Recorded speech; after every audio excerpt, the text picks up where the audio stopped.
নমস্কার বন্ধুরা, পম্পার কিচেনে আপনাদের সকলকে স্বাগত। আজ আমি আপনাদের সাথে একটা তেলের পিঠা বা পোয়া পিঠার রেসিপি শেয়ার করব।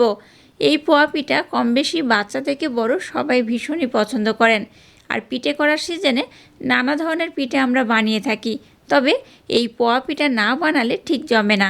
আমার মতো একবার হলেও গুড় দিয়ে এই পোয়া পিঠাটা বানিয়ে দেখবেন। প্রত্যেকটা পিঠাই হবে জালিদার আর ফুলকো ফুলকো। এটা এতটাই অপূর্ব খেতে হয়, একবার খেলে বারবার বানাতে মন চাইবে। তাহলে চলুন দেরি না করে আজকের এই ফুলকো ফুলকো পোয়া পিঠার রেসিপিটা দেখে নেওয়া যাক। আজকে যে তেলের পিঠে বা মালপোয়া পিঠা বানাবো তার জন্য দেখুন প্রথমে নিয়েছি আতপ চালের গুঁড়ি। এই আতপ চালের গুঁড়ি আমি বাড়িতেই বানিয়ে নিয়েছি, একদম মিহি করে ব্লেন্ড করা। এই রকম কিন্তু আতপ চালের গুঁড়ি ব্যবহার করতে হবে। এখানে আমি 1.5 কাপ আতপ চালের গুঁড়ি ব্যবহার করব। এর মধ্যে স্বাদ মতো অল্প একটু লবণ অ্যাড করলাম। এবার সমস্ত শুকনো উপকরণ একটু ভালোভাবে আমি মিক্সড করে নেব। আপনারা চাইলে কিন্তু এই কেনা চালের গুঁড়ো ব্যবহার করতে পারেন, কিংবা চালের গুঁড়ো ব্যবহার না করে আতপ চালটাকে ভিজিয়ে দিয়ে ব্লেন্ড করেও কিন্তু বানাতে পারেন। তবে চালের গুঁড়ি দিয়ে বানালেও যেমন টেস্ট হবে, আর ভিজিয়ে বানালেও একই ব্যাপার, কোনো সমস্যা নেই। আপনাদের যেমন পছন্দ সেইভাবে কিন্তু বানিয়ে নিতে পারেন। দেখুন লবণ দিয়ে আতপ চালের গুঁড়িটাকে আমি খুব ভালোভাবে মেখে নিয়েছি। এবার এখানে আমি হালকা গরম জল ব্যবহার করব। গরম জল কিন্তু একেবারে খুব বেশি দেওয়া যাবে না। অনেকে বলেন পোয়া পিঠাটা ঠিক যেন ফোলে না বা হয় না। আমি যেভাবে বানাবো আমার মতো বানিয়ে দেখবেন, অসাধারণ হবে। একবার বানালে বারবার বানাতেও ইচ্ছা করবে। পোয়া পিঠে বানানোর জন্য ব্যাটারটা হচ্ছে মেন। এই ব্যাটারটা যত সুন্দর করে বানাতে পারবেন, পোয়া পিঠের রেজাল্ট কিন্তু ততটাই ভালো হবে। আর এইভাবে কোনো ব্লেন্ডার না নিয়ে হাত দিয়ে খুব সুন্দর করে এটাকে কিন্তু মাখতে হবে। এইভাবে খুব সুন্দর করে এইভাবে মেখে নেব আমি। আর জলটাকে একেবারে খুব বেশি দেবেন না, অল্প অল্প জল দিয়ে এটাকে এইভাবে কিন্তু সুন্দর করে মাখতে হবে। এই মিশ্রণটা যত এইভাবে হাত দিয়ে সুন্দর করে মেখে নেবেন, পিঠের রেজাল্ট কিন্তু ততটা পারফেক্ট হবে। আমি কিভাবে মাখাচ্ছি একবার দেখুন। কোনো ব্লেন্ডার নয়, কোনো হাতাও নয়, হাত দিয়ে এইভাবে মাখবেন। এইভাবে আমি 5 থেকে 7 মিনিট সময় দিয়ে খুব সুন্দর করে কিন্তু মেখে নেব। হাতের মাধ্যমে এটাকে মাখতে হবে। এটাকে দেখুন 5 থেকে 7 মিনিট সময় দিয়ে খুব সুন্দর করে মেখে নিয়েছি। এবার আমি এই মিশ্রণটাকে 5 থেকে 7 মিনিট কিংবা 10 মিনিটের জন্য রেস্টে রেখে দেব। তারপর এখানে আমি আরো বেশ কিছু উপকরণ অ্যাড করব, তবে সেটা 5 থেকে 7 মিনিট পরে। মিশ্রণটাকে যেহেতু আমি খুব সুন্দর করে মেখে নিয়েছি, এবার এটাকে একটু রেস্টে রাখতে হবে। রেস্টে রাখলে কি হবে, চালটা একটু ভালোভাবে নরম হয়ে যাবে আর পিঠের রেজাল্টটাও ভালো হবে। মিশ্রণটাকে আমি 15 মিনিটের জন্য রেস্টে রাখবো বলেছিলাম, তো এটাকে কিন্তু আধা ঘন্টার জন্য রেস্টে রেখে দিয়েছিলাম। তাতে করে দেখুন মিশ্রণটা আগে থেকে কিন্তু অনেকটা স্মুথ হয়ে গেছে। এবার এখানে কয়েকটা উপকরণ অ্যাড করব। আর মিশ্রণটাকে এইরকম কিন্তু স্মুথ করেই বানাতে হবে, তাতে করে আজকে যে তেলের পিঠে বা মালপোয়া বানাবো একদম পারফেক্ট হবে। শুধু চালের গুঁড়ি দিয়ে যদি পিঠে বানান, তাতে করে পিঠেটা কিন্তু একটু শক্ত বা টাইট হবে।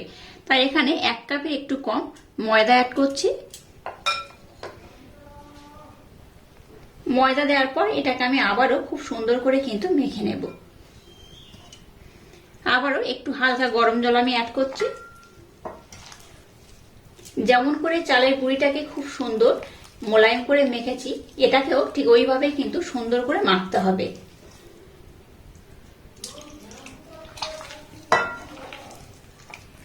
আর এখানে অবশ্যই একটু হালকা গরম দুধ কিংবা একটু হালকা গরম জল ব্যবহার করবেন, তাতে করে পিঠেটা খুবই সুন্দর হবে। দেখুন মিশ্রণটাকে একটু এইভাবে টাইট করেই মেখেছি। এখানে কিন্তু খুব নরম করে মাখা যাবে না, কারণ এখানে মিষ্টির জন্য একটা ইউনিক উপকরণ ব্যবহার করব। এখানে ব্যবহার করব নলেন গুড়। নলেন গুড় এখানে আমি ব্যবহার করছি। আপনারা চাইলে মিষ্টির জন্য এখানে চিনি কিংবা বাতাসাও ব্যবহার করতে পারেন, কিংবা মিচিরও ব্যবহার করতে পারেন। আর আজকের এই তেলের যে পিঠেটা বানাবো তার জন্য এখানে দেখুন আমি নলেন গুড় ব্যবহার করছি।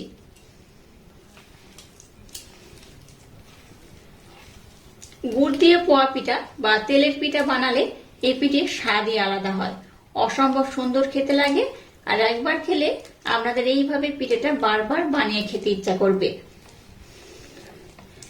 আর বলে রাখি, এই পিঠের ব্যাটার যখন বানাবেন চেষ্টা করবে হাত দিয়ে মেখে নেওয়ার, তাতে করে পিঠের রেজাল্টটা কিন্তু সব থেকে বেশি ভালো হয়। এখানে আমি আবারও বলছি, আমি এটা গুড় দিয়ে বানাচ্ছি, তবে শীতের সময় নলেন গুড়ের যে কোনো পিঠের স্বাদই আলাদা হয়। আর যদি আপনারা কেউ গুড় খেতে অপছন্দ করেন তাহলে এখানে চিনি কিংবা মিষ্টিও দিতে পারেন। আর এখানে মিষ্টির পরিমাণটা আমি একটু কম ব্যবহার করব। যারা মিষ্টি খেতে বেশি পছন্দ করেন তারা কিন্তু মিষ্টির পরিমাণটা একটু বেশি দেবেন। এইভাবে দেখুন সুন্দর করে হাত দিয়ে মেখে নিতে হবে। মিশ্রণটাকে খুব সুন্দর করে রেডি করে নিয়েছি। এবার একটা হাতা নিয়েছি, হাতার মাধ্যমে আমি আপনাদের দেখিয়ে দেবো ঘনত্বটা কেমন হবে, আর কেমন হলে আজকের এই তেলের পিঠে বা মালপোয়াটা একদম পারফেক্ট হবে। মালপোয়া বানানোর জন্য ব্যাটারের ঘনত্ব কিন্তু এইরকমই হতে হবে। এই দেখুন ঘনত্বটা আমি দেখিয়ে দিচ্ছি, দেখে বুঝতেই পারছেন কেমন হয়েছে। যখনই দেখুন উপর থেকে আমি চামচের মাধ্যমে নিচে ফেলছি, একটা লেয়ার তৈরি হচ্ছে, সাথে সাথে দেখুন একদম কিন্তু এই ব্যাটারের সাথে মিশে যাচ্ছে না। যখনই দেখবেন এরকম একটা লেয়ার হচ্ছে তখনই বুঝবেন যে এই ব্যাটারের ঘনত্বটা একদম পারফেক্ট হয়েছে, আর পিঠেগুলোও কিন্তু একদম পারফেক্ট হবে। আর এখানে কোন রকম বেকিং পাউডার, বেকিং সোডা কোনো কিছুই অ্যাড করার দরকার নেই। আজকে তেলের পিঠে বা মালপোয়া পিঠে বানানোর জন্য এই মিশ্রণটা একদম ভালোভাবে রেডি হয়ে গেছে। আপনারা চাইলে এখানে একটু নারকেল কোড়ো ব্যবহার করতে পারেন, তবে আমার কাছে এই মুহূর্তে নেই তাই ব্যবহার করছি না। দিলে কিন্তু এই পিঠের স্বাদটা দেখুন বেড়ে যাবে। আর এই চামচের পিছনটা দেখে বুঝতে পারছেন ঘনত্বটা কেমন হয়েছে। ঘনত্বটা কিন্তু এইরকমই হবে। তো চলুন, আজকের পিঠে বানানোর জন্য ব্যাটারটা একদম রেডি হয়ে গেছে। এবার আমি পিঠেগুলোকে খুব সুন্দর করে বানিয়ে নেব। এবার দেখুন গ্যাসটাকে জেলে দিয়ে একটা কড়ার মধ্যে তেল দিয়েছি, আর তেলের পরিমাণটা দেখুন একটু বেশি দিয়েছি, আর তেলটাকে খুব ভালোভাবে গরম করে নিয়েছি। এবার একই মাপে বানানোর জন্য এরকম একটা হাতা নিয়েছি, আর এই হাতে মাপ করে এক হাতা আমি দিয়ে দেব।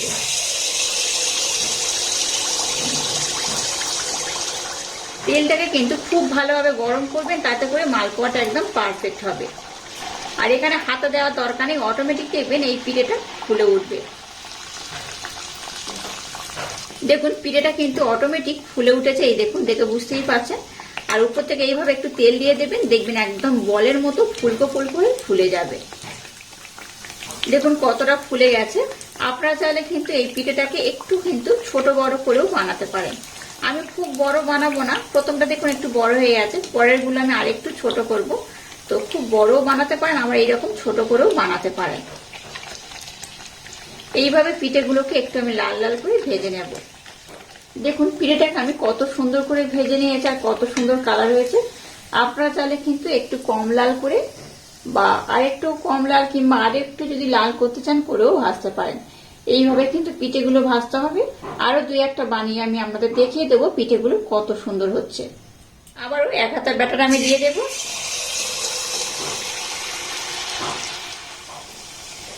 দেখুন অটোমেটিক কিন্তু এগুলো ফুলে ভেসে উঠবে, দেখে বুঝতেই পারছেন। এটাকে দেখুন খুব সুন্দর করে ভেজে নিয়েছি। আপনারা চাইলে আর একটু বেশি লাল করেও ভাজতে পারেন। এটাকে আমি উঠিয়ে নেব। দেখুন কত সুন্দর বলের মতো ফুলে গেছে, দেখে বুঝতেই পারছেন। এই মালপোয়াগুলো কিন্তু খুবই সুন্দর দেখতে হয়, খেতেও অপূর্ব অসাধারণ। এটাকেও দেখুন আমি কিন্তু খুব সুন্দর লাল লাল করে ভেজে নিয়েছি, আর খুব বেশি লাল করব না, এটা এইরকমই থাকবে। এবার এটাকে আমি উঠিয়ে নেব। আর একদম দেখুন বলের মতো ফুলে গেছে। দেখুন পিঠেগুলো কত সুন্দর হচ্ছে, একদম কিন্তু ফুলকো ফুলকো বলের মতো হয়ে গেছে, দেখে বুঝতেই পারছেন কতটা ফুলে গেছে। এই দেখুন এইভাবে আমি যেভাবে ব্যাটারটা বানিয়েছি আমার মতো বানিয়ে দেখবেন প্রত্যেকটা পিঠে কিন্তু এরকম ফুলকো ফুলকো হয়ে বলের মতো ফুলে যাবে। আর এইভাবে কিন্তু সমস্ত পিঠেগুলোকে আমি খুব সুন্দর করে বানিয়ে নেব।